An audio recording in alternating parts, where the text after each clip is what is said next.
Congressman Ron Paul joins us now from New Hampshire. Good morning, Congressman.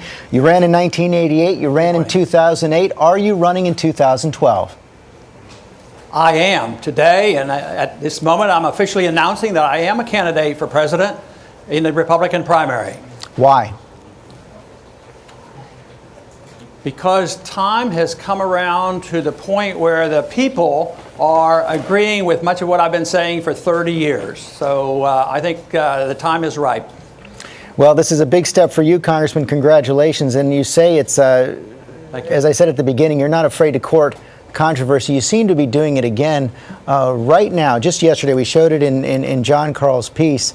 You came out against the way that President Obama conducted that raid against Osama bin Laden. More than 90% of the American public support it. Why are you against it?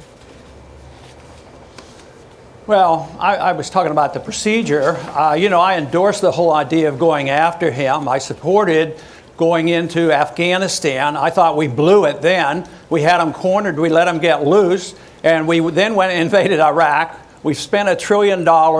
We've lost 5,000 American lives. We've killed many, many innocent people. So the process has been very bad. So I have no qualms about getting him. I'm delighted he's gone. But the whole thing is we could have done it differently. And besides, how could we have done it differently? Ignoring the Pakistani government doesn't help us at all. It looks like we're trying to be more antagonistic toward the Pakistani. They have helped us in the past to catch many terrorists, and I don't see any reason why we can't do that. But you would have taken the risk, sir? I think the process is definitely different. If you compare what we did after World War II, think of the worst Nazis that committed the Holocaust. We arrested them, we tried them, and we hung them.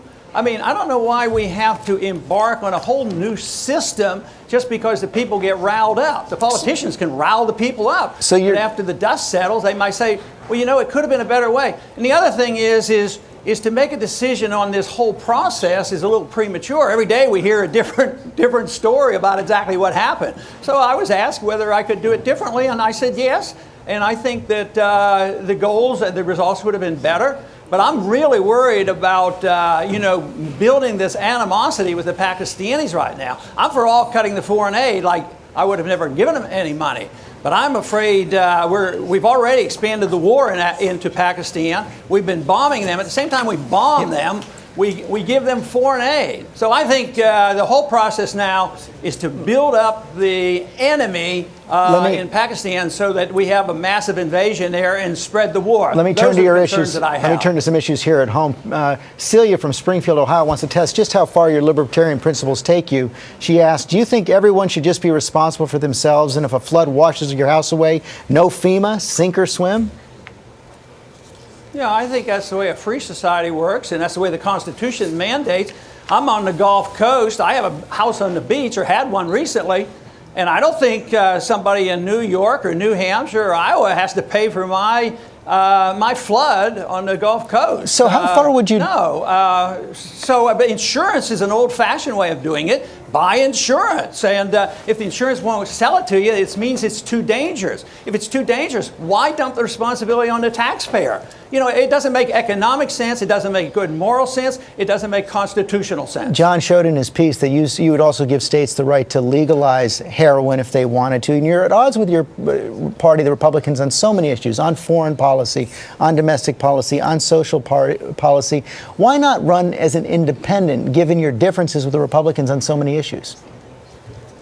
Well, I would like to qualify a little bit about the drugs, but the question is why not run as an independent? Because we don't have true democracy in this country. We lose lives going overseas, spreading our goodness and our great democracy, and we orchestrate elections. If we don't like them, we void them. We ignore them. So if we don't get the people that we support and the people the CIA supports.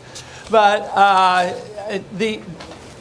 running as an independent here is just about impossible unless you're a billionaire like Ross Perot.